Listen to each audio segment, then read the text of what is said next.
So today we have the right people to discuss this. First, I'd like to introduce Abhijit Das, who's pursuing a PhD in theoretical physics in Indian Institute of Science. So for those who know the organization, it's one of the premier institutes to pursue this kind of a degree in. And his work, incidentally, is in quantum field theory. So all the things that happen around, like the colliders that happen in the different parts of the world, he's one of the people who does the theoretical calculations to see whether the calculations match up the observations. So he has the right credentials. He's pursuing things in quantum electrodynamics, Feynman diagrams. So he'll speak about some of those things in the session.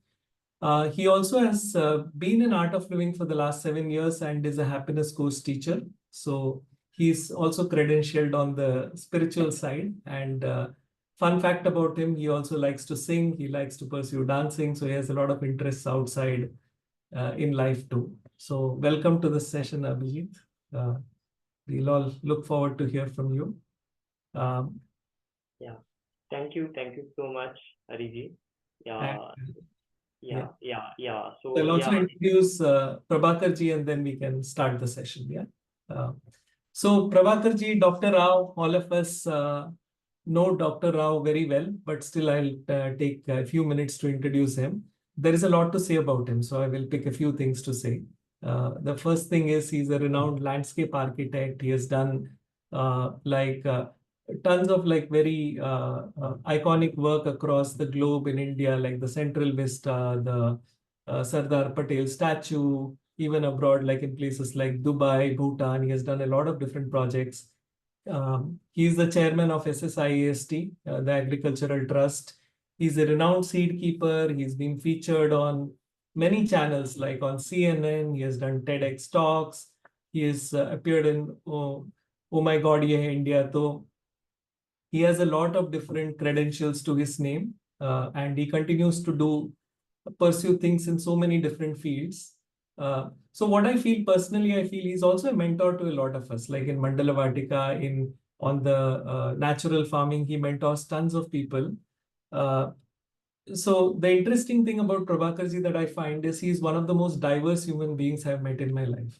You can really have a discussion about music, about science. You pick the most obscure topic and he will have enough knowledge not just to have he will have enough knowledge to have a detailed discussion with you about it. So anytime I have a question about anything under the sun, I go to him. So in that sense, he is our Durva grass. He is the master key to open all doors. So with that, I'd like to hand over the forum to Abhijit and Prabhakarji for their discussion. I'll step back and listen to this like all of us. So over to you.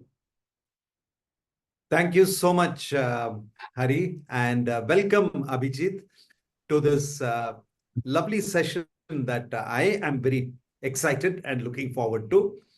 So,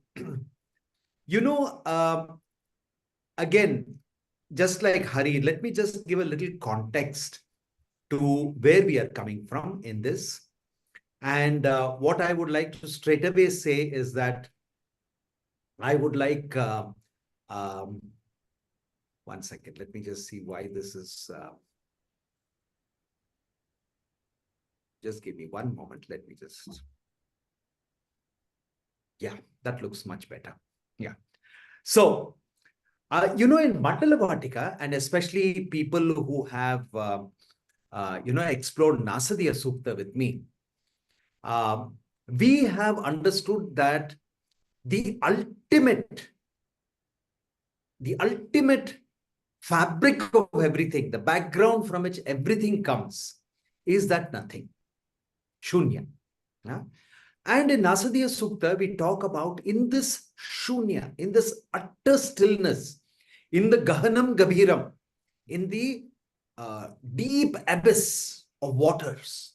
Yeah, waters means there is a fluid. Fluid means that there is something on which waves can be generated. So on that backdrop,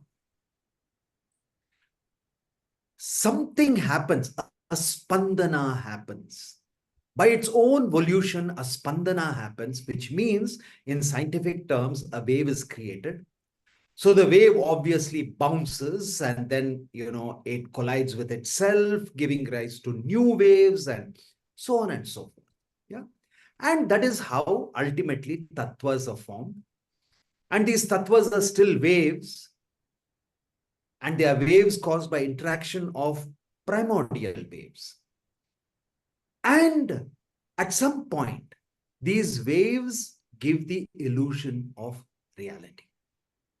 And in Mandala Vaatika, we also went to the extent of saying that if we were to actually postulate a standard model in Vedic terms, what would it be? We would also have fundamental particles which appear from fundamental fields. Only thing we would call those fields as field of Shiva, field of Vishnu, field of Brahma, field of Saraswati, instead of calling them, protons and neutrinos and electrons and, bosons and whatever. However, that was only a conjecture which logically played out.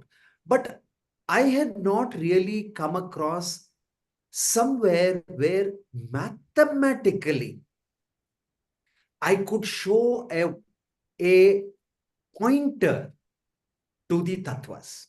That is, using mathematics, can I characterize a tattva was the one of the explorations which actually me and Hari sort of decided we should do. And, we were finding it, but then ultimately the grace of the master has to prevail, So we come across a devotee, a teacher of happiness HP program, a scientist with immense credentials in a premier institute of the world. I will not say India. Indian Institute of Science is a world class. And somebody who's working in quantum physics, not only quantum physics, he is working on perturbations happening in the quantum field, which gives rise to scattering and therefore different kinds of other waves and other particles. Imagine, only the grace of our master can generate a person, and he reaches out to me because he says, sir, I have been your student of Mandala Vaatika, and Mandala Vaatika has helped me understand what I am doing, and I would like to, further contribute to Mandala Vaatika.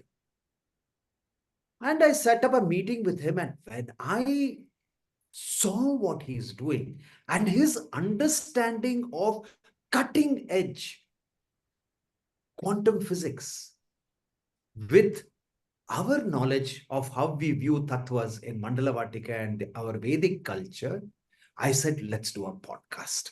So welcome, Abhijit, and I will leave the floor with you to talk about your fundamental starting point, which is perturbations in the zero quantum field, which we call shunya, and those perturbations we have given the name spandana. Yeah, and where particles can appear and particles can disappear. It is said that in that ocean, universes appear and universes disappear. In our Vedas, it is said that universes appear and disappear in that ocean, in that Gahanam Gabiram. Things emerge and they disappear. So taking that, I would, invite you to take the floor and talk about how you start with perturbations and then what happens next. Yeah. Thank you so much, Prabhakar ji, for this wonderful, introduction for me. Yeah. So it's been very, very, a wonderful thing to, get in touch with people like you who have a, deep knowledge about spirituality and deep knowledge about science as well, right? So every now and then, like this scientist community which we have, like they don't like to spiritually give things a spiritual touch, right? So people are always in a, try to be a little bit awkward when it goes to spirituality. But here it is straightforwardly coming up. Like these things are straightforwardly coming up that they have a spiritual touch. Whatever we are discussing here in Mandala Vaatika, things are coming up, right? So my first, uh, uh, the first time when I thought, when I got to know about this Mandala Vatika, I thought like it's a very brilliant idea that I have never known this stuff that actually existed in our own culture. It existed for so many years. Like I also, sometimes like I got to know about this drawings. It was very, interesting to look at those diagrams, look at those drawings, whatever we are looking at. But I never got to know what is the science behind them or what is the idea behind them. So, so when I got to know about this Mandala Vatika thing, it was really, really wonderful for me to, learn about them and to connect those things to my work was really out of the box thing for me. So I will just share you the slides, what I have prepared in my, I will just share the screen. Yeah. So are you able to see my screen, right? Yeah. Yes, we are. Yeah. So yeah, it all starts with this QED scattering and amplitudes. So what is QED and what are scattering amplitudes? QED is a type of quantum field theory. So as Prabhakar Raoji was saying, like perturbations, like there are perturbations. Yeah, definitely there are perturbations in, the space which we look at is not actually, zero, but it is actually the ground for all kind of possibilities. It is like the plus and the minus. Now the plus and the minus can go any way around, right? It can be go to minus infinity to plus infinity, or it can go multi-dimensional also. Like it has various infinite kind of possibilities within itself. That zero, the absolute zero that we are discussing about. So this quantum field theory is a subject which, tries to understand nature at the most fundamental level, space-time at the most fundamental level. And QED is one of the quantum field theories. Like there are four fundamental forces of nature. Like at our level, at the spiritual level, we have different kind of forces, as we have different kind of deities or divine entities. But at the gross level, at the physical level, what scientists are able to detect are just only four forces of nature. They are the electrodynamic force, the nuclear force, the strong nuclear force, the weak nuclear force, and the gravitational force. So these four forces, out of which one of the forces is the electrodynamic force. The quantum field theory that is related with the electrodynamic force is called as the QED, quantum electrodynamics. That is the short form for QED, the short form for quantum electrodynamics. So QED is quantum electrodynamics, and scattering amplitudes are like, so what happens, like for understanding these kind of forces in nature, so what scientists do, they collide particles, like they collide particles with different, groups, different, like we have different kind of, you might be knowing about the standard model. So in the standard model, you might have seen there are different kind of particles, right? Sometimes they are electrons, sometimes they are quarks, right? So all this kind of particles, what happens when we collide them with each other, so more fundamental type of particles may appear, right, with this collision. Like for example, I will just show you. Yeah.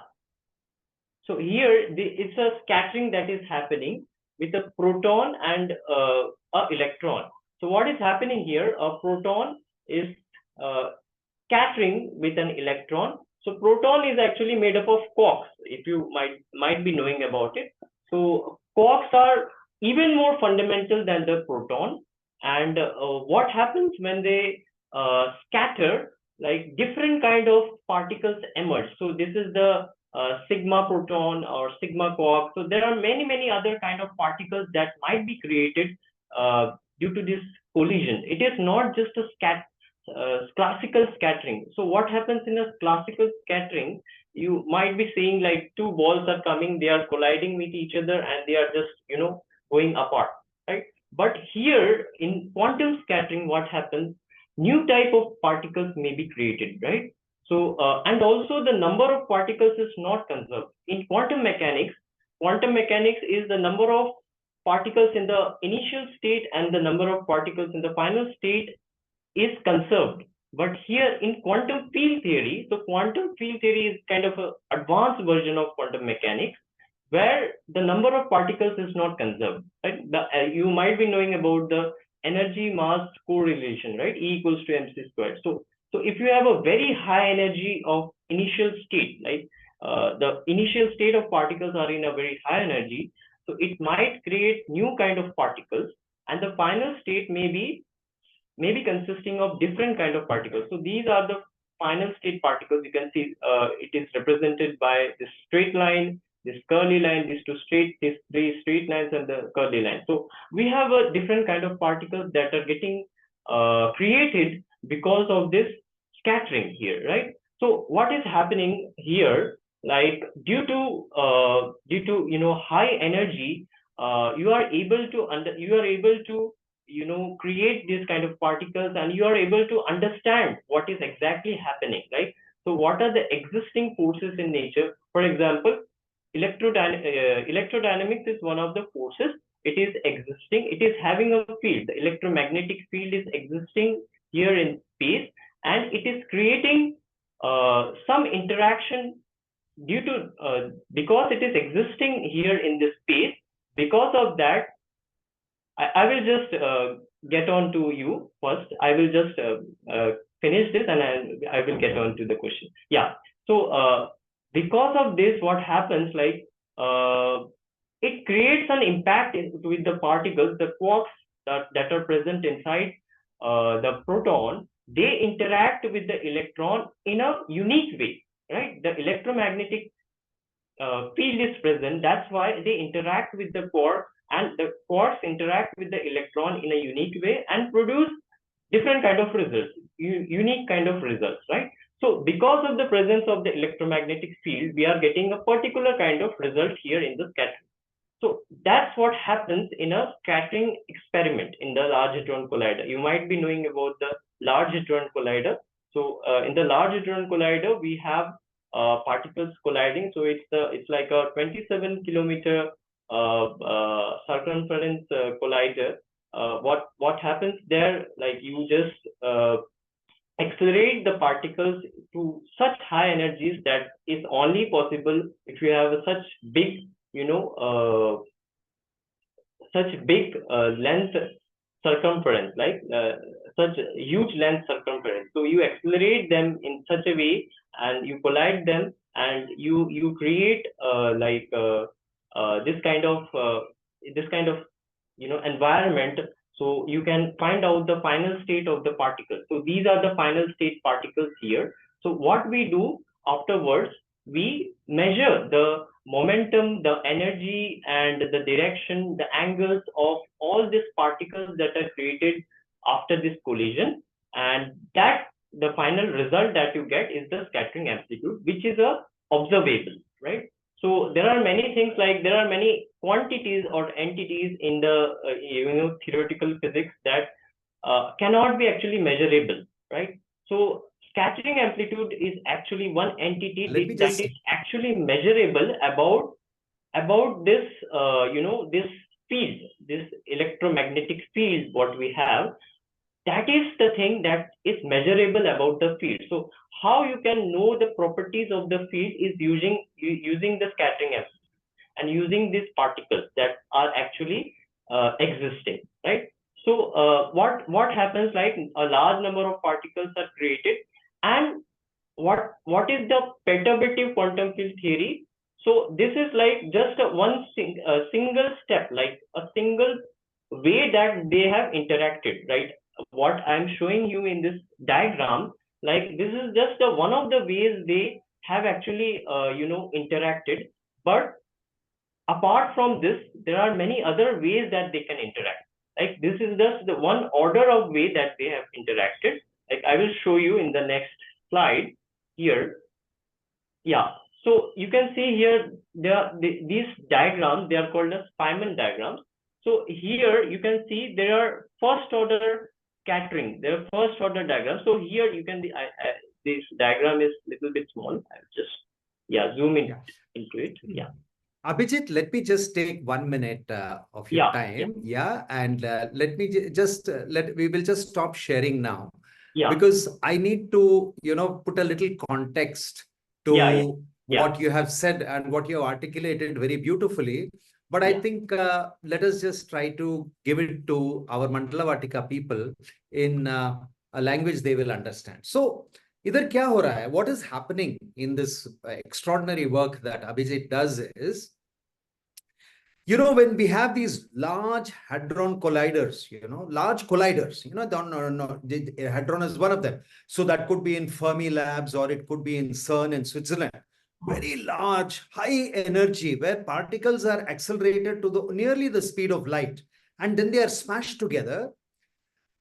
Then theoretically, people like Abhijit will predict what should be the output. And if that output is true, then it means that the particles which collided had a more fundamental structure, which was also theoretically predicted.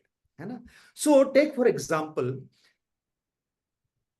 we have the Durga Mandala Vaatika. And in Durga Mandala Vaatika, I talked to you about how Shiva, Brahma, and Vishnu come together, and at high energy, they all collide with each other to create a Durga Tattva, right?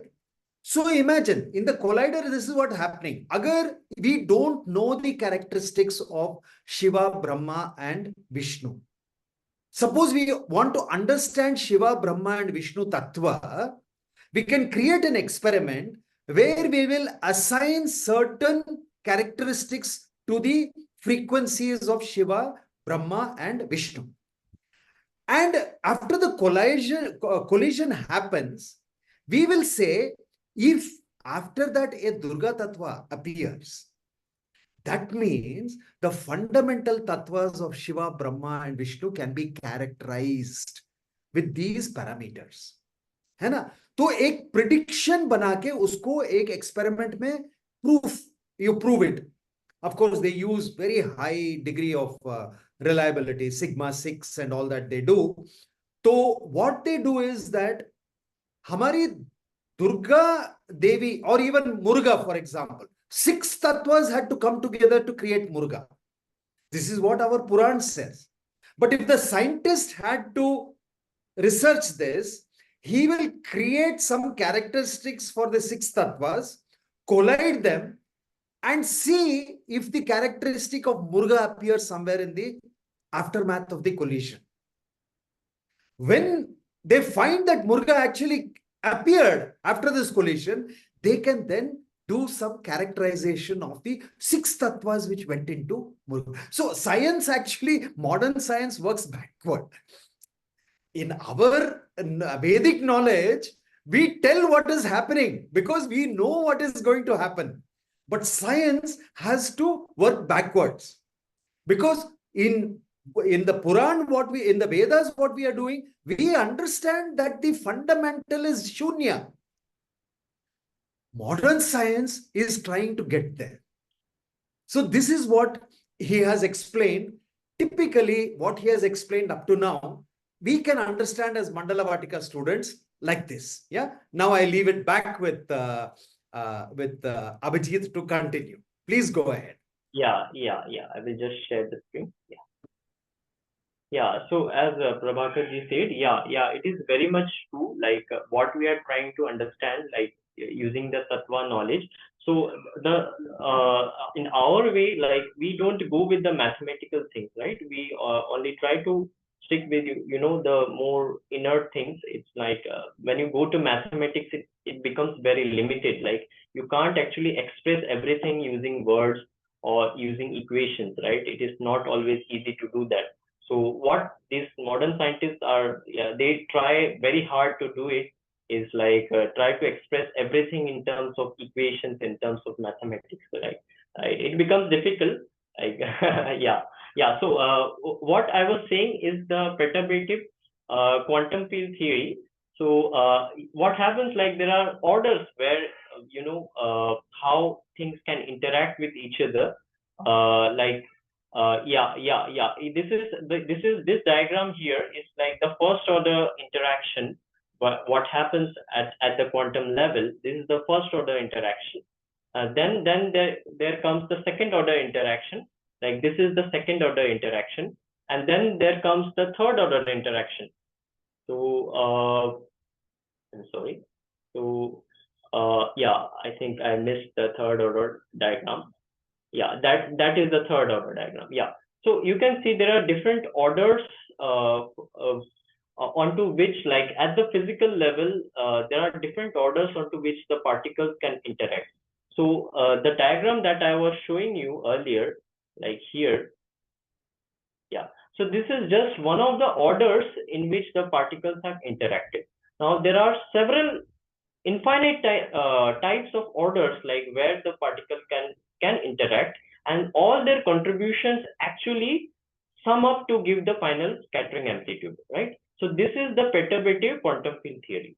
So in perturbative quantum field theory, there are orders like there's first order, there's second order, there's third order, where using which the particles are interacting.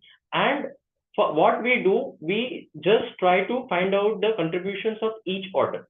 And the first order is the most significant term. Like if you might be knowing about the Taylor series expansion, like if it is a decreasing order, the first order is the most significant order. And after that, what happens, like the magnitude of the orders, like the second order, the third order, the actual, the contribution to the final sum is very less and very insignificant. So what here happens, like mathematically, it is very, very difficult, to evaluate those the expressions for each order. Like, so I have not shown you the actual mathematical uh, uh, the formula here. Maybe I will show it after this slide, after these slides are over. So I will show you the mathematical expression. So the mathematically it becomes very, very tedious to, to evaluate the different orders in the perturbative quantum field theory. And what happens because of this is like life becomes very, it becomes very difficult. Like after certain orders, like you are not able to actually evaluate. You might be knowing, like we can do different ways of differentiation, right? There are two things in calculus, like one is differentiation and one is integration. Differentiation is very easy to do things, but integration is very difficult.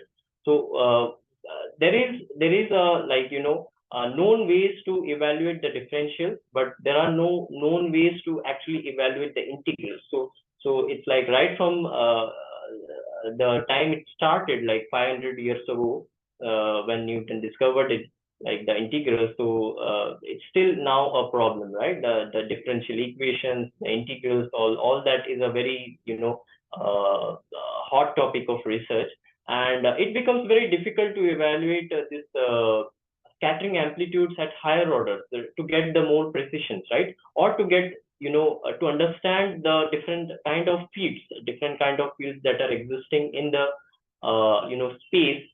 If you really want to know them, you need to know these integrals or these orders with higher precision, and you need to know these quantities with higher precision. So what people are usually like they kind of try to numerically simulate, or numerically try to find out the solutions, which sometimes work, but not all the time it works. Like so Nima Arkani Hamed, he's a very famous physicist.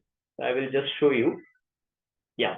So these are the Feynman diagrams. So I was telling you, like in perturbative quantum field theory, there are different orders which you can express things, and the sum of all of the orders will actually give you the final scattering amplitude, right? So that was the thing. That is thing about the Feynman diagram. And what happens after that? Yeah, I will just show you. Yeah. So just 1 minute. Yeah. So there is a concept called amplitude hadron. So a very prominent physicist called Nima Arkani Hamed. He actually, I will just show you somewhere. Someone is in the door. I will just get on to him and come back. Yeah, so while he is doing that, let me again sort of get you back into what he is talking about. Because here what is happening is that he is now going to show the relationship between what the scientists are doing with mathematics, but by a tremendous intuitive research, research exploration. What Abhijit did was take the work that was done by this particular scientist and get those mathematics. Like he said, as you go to higher orders, the mathematics becomes too intense. You can't really find out the solutions to that. But now the interesting part comes, and that's how Mandala Vaatika gets involved with this. Because by taking those things into geometry, suddenly the work Abhijit was doing took a completely different dimension. And suddenly everything started to just explode from the paper. Solutions started to explode from the paper. I will let him continue on his journey now. Yeah. So I will just share you this thing. Yeah. So what happened, like as I was saying, like as the orders of this perturbative expansion increase, like the mathematical calculation is very much difficult, and people are struggling for the last 60 years to to evaluate those integrals, and we are just able to go up to third order, right? Up to third order only the analytical solutions are actually available. After that, it is only numerically available, right? The analytical means like the actual formulae, like in terms of hypergeometric functions, in terms of logarithmic functions, all these functions. Like if you just put in the parameters, you will find out the final result for the final value of the actual scattering amplitude, right? So what was happening, like people were getting like depressed whether this this is the end of this explorations, like we are not able to solve mathematically what is happening, right? So people were just looking around, and it is like the field is almost dead, like the Feynman diagrams. People were not at all working on this. And now this in 2013, this person called Nima Arkani Hamed. So I have not shown his picture. I'm sorry. I will show you in later. Yeah. So this person called Nima Arkani Hamed, he comes up and he actually gives the idea that these perturbative expansions, what we are looking at, they can be, the final value of those perturbative expansions can be predicted using geometry, right? So here I have shown you one diagram. This is called as the amplitude hadron. Actually, it is called the associate hadron, but I have just shown you this famous as amplitude hadron. So what happens here in the amplitude hadron is like you can predict the final value of the orders of the scattering amplitude using a geometrical structure. So what happens, like the volume of this, this is like a pentagon, the irregular pentagon, if I'm not wrong. Yeah, this is a irregular pentagon. So what happens, like the whole volume of this irregular pentagon is actually equal to the that order of the scattering amplitude, right? So what is the final value of the scattering amplitude that is supposed to come? If you just evaluate the volume of this diagram, you can actually find out for that order. Like for example, this is the first order diagram, right? So the first order scattering amplitude, like the first order may constitute 99% of the value of the scattering amplitude. For example, the scattering amplitude is 100, and the first order may be equal to 98, right? The value of the first order may be equal to 98. So if the volume of the whole pentagon will be equal to 98. So you just evaluate this pentagon and you will be able to find out the first order scattering amplitude.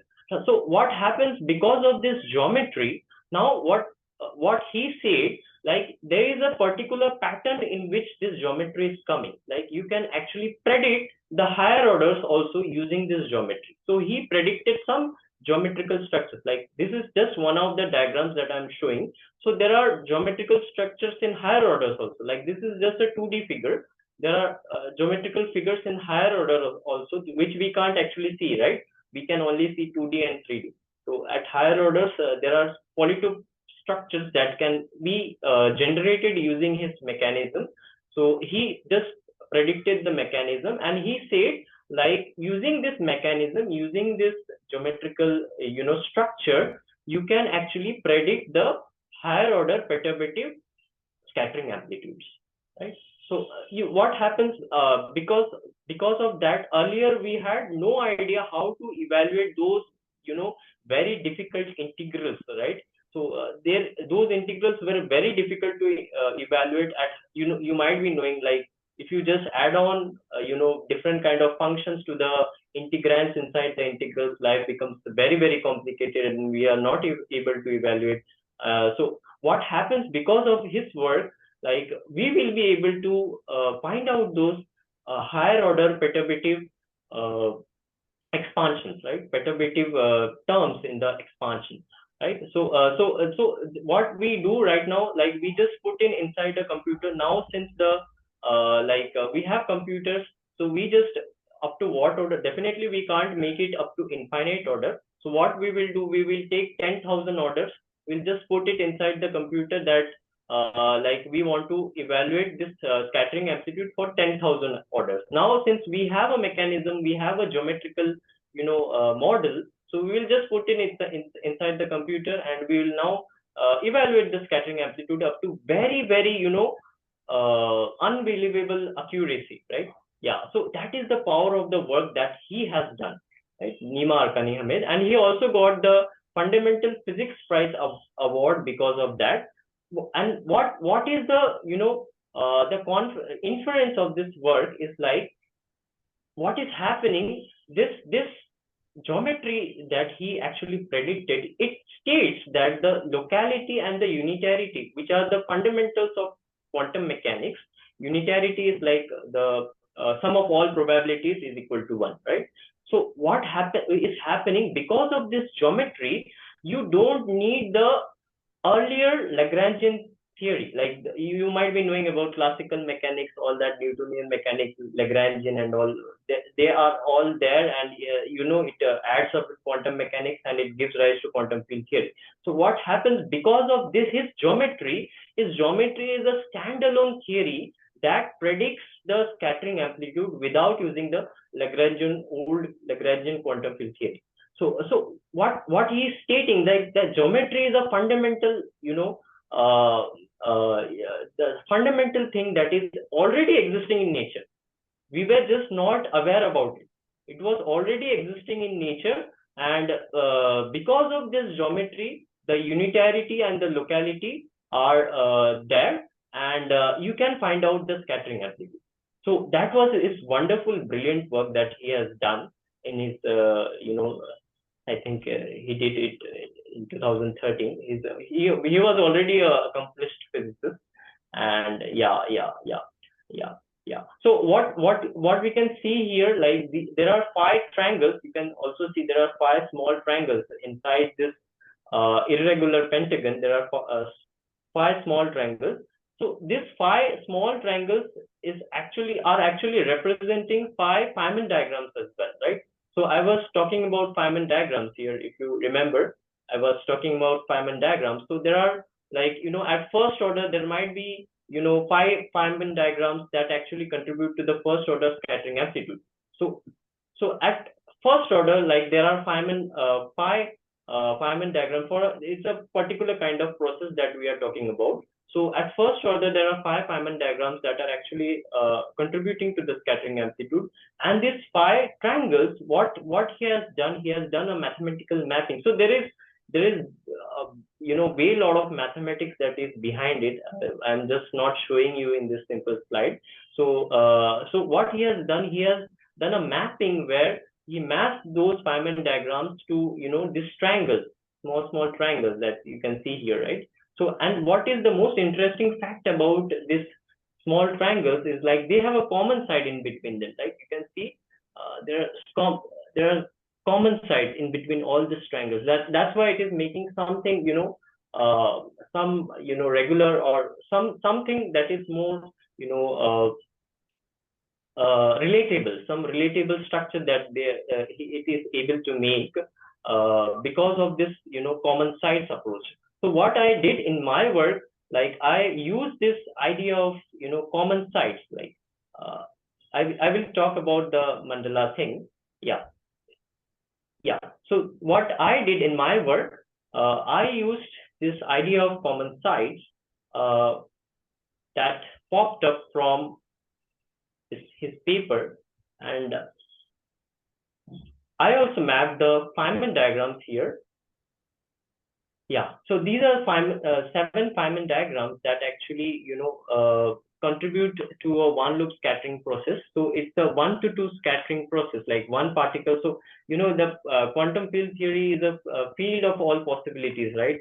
So there are different kind of things, magical things happen. So one particle comes going in and 2 particles coming out. So it might happen in quantum field theory. And here, what is happening, like, there are different ways, like, to create this kind of 2 particles. Like, there are 7 different ways that these 2 particles can be created. And what I have done, using a mechanism, using a formalism, I have mapped all these 7 diagrams to 7 triangles which are having common sides, right?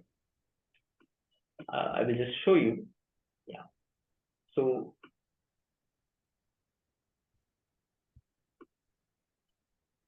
yeah, so you can see here, like, there are common sides in between these 2 triangles, right?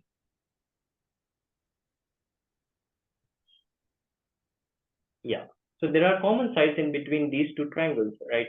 This P2 and P23 minus RB, and P2 and P23 minus RB, and this P2, P3 and P2, P3 here, right? So this P2, P3 is common with P2, P3 here. So this is a work that has been that I have done in my PhD.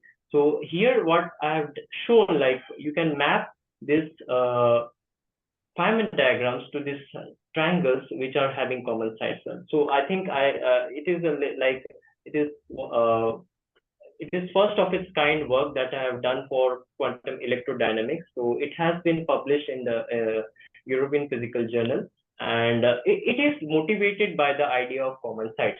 Now, what actually helped me to understand this idea is the Mandala Vaatika thing, right? So in Mandala Vaatika also, you have the concept of common sides, right? So this is the Durga yantra. If you might be knowing about the Durga yantra. So here, like, you can see that there are different triangles and quadrilaterals that are existing, right? So this triangle is having a common side with this quadrilateral here, or this quadrilateral is having a common side with this triangle here. So this idea, somewhere, I feel like it has actually helped me. When you see a geometrical object and when you see just a formula, so there's a huge difference that it makes, right? If you just see a formula, you can't get the feel of it, what exactly you are wanting to say about that thing, right? But when you see a geometrical object, you can relate, right?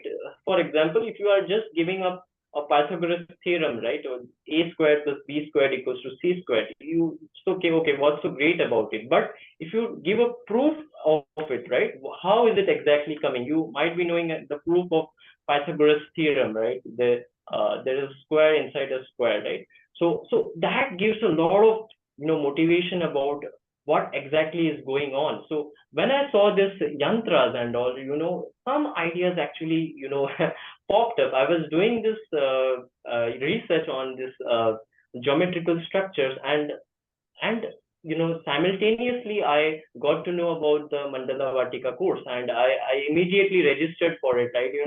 When you are looking for ideas, you try to grab ideas everywhere, right? And I was definitely involved with the art of living, and I wanted to know more about it. And doing this, after doing the course, the kind of depth, the kind of insight about the subjects that I was working on, right, that gave me after doing the course was really, really mind blowing, you can say, right? So yeah, the yantras also have the similar features, like they have common sides with in between them, and they also represent the forces of nature, right? So what I am doing, what Nima Arkani Hamed has done, so what he has done, so this amplitude hadron is predicting the scattering amplitude, telling you about the QCD force, like it's a strong nuclear force that is existing in the, so there's a field that is existing, right? The strong nuclear field that is already all over existing everywhere in the space. And what happens when you collide two particles with each other, the information about the field that is existing in the space is getting transferred to the scattering amplitude, right? So whatever information is there in the space, you can know about the space, the tattva, using the scattering amplitude, right? So what he is telling here, right?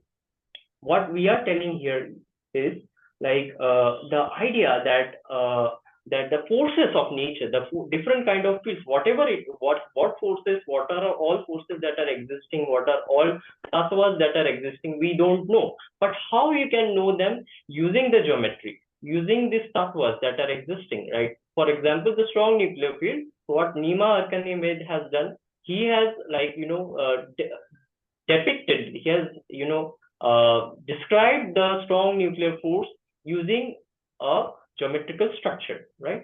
So using a geometrical structure, he is able to describe that tattva, describe the strong nuclear field, right? So that's what our ancient rishis have also done, right? They have also tried to understand the different forces using the geometrical structure, right?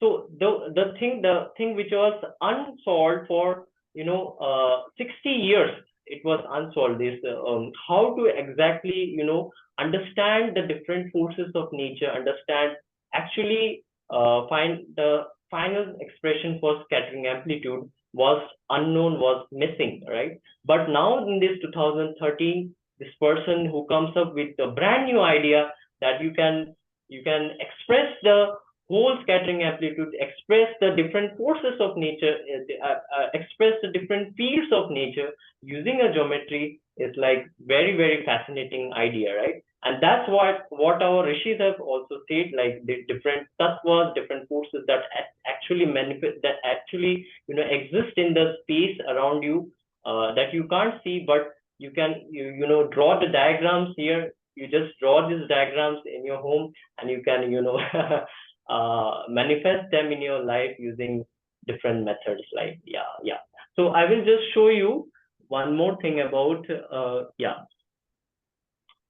so different forces having different yantras, like we have different geometries for different physical forces. Yeah, as I was saying, like for strong nuclear force, for weak nuclear force, we have different kind of geometrical structures, like the Nima Arkani Hamed stuff. And for in our case also, like we have different yantras, like whatever tattvas are present in the space, we are just drawing different kind of diagrams to depict them, to describe them.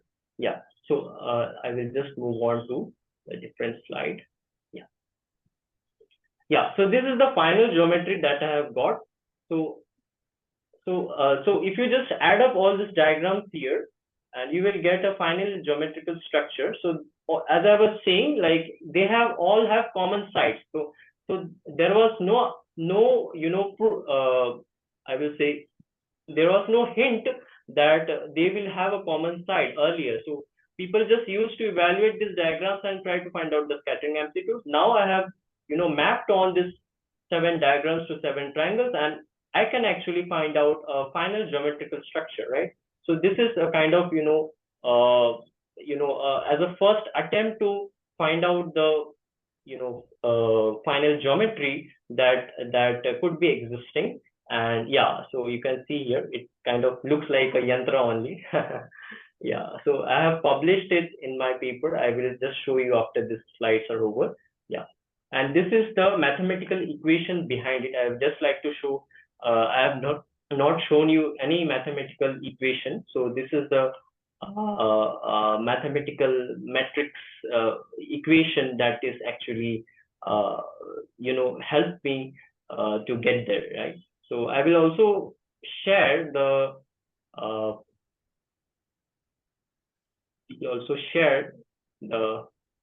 just 1 minute. Let me just recap again for the people. Now, that's some fascinating work that you have shared with us. See, I again want my Mandala Vaatika participants to go back to what Gurudev said when he inaugurated the Murugan Mandala Vaatika. What he said was something very beautiful, which actually Abhijit is articulating. He said, "Jo bhi tattva hota hai in any temple, there is an idol that we have, idol of Vishnu or Shiva. There could be a ling, or there could be anything. But he says that is only for the people to focus. What is most important is the geometry that is buried under that." And here you can see he's saying the same thing, that Feynman diagram is there. Those are the fundamental forces that are interacting. But that interaction, when captured as geometry, allows you and me to actually get to a finite solution. Because once the geometry is there, you can characterize that particular function. And what he has done, taking triangles with common sides, putting them together in the mandala, and that particular drawing he showed me, I guarantee you, I will find it in the Meru. What is the Meru? Meru is the 3D of Sri Chakra. So if you look at the Meru, if you remember, I have one meditation, the Namarupa Varjita meditation. And there you can see in the backgrounds many diagrams coming up.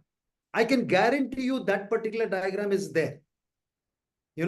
So this is wonderful that cutting edge quantum physicists are working to unravel exactly what 25,000 years ago or something, our rishis just downloaded from the Akashic records.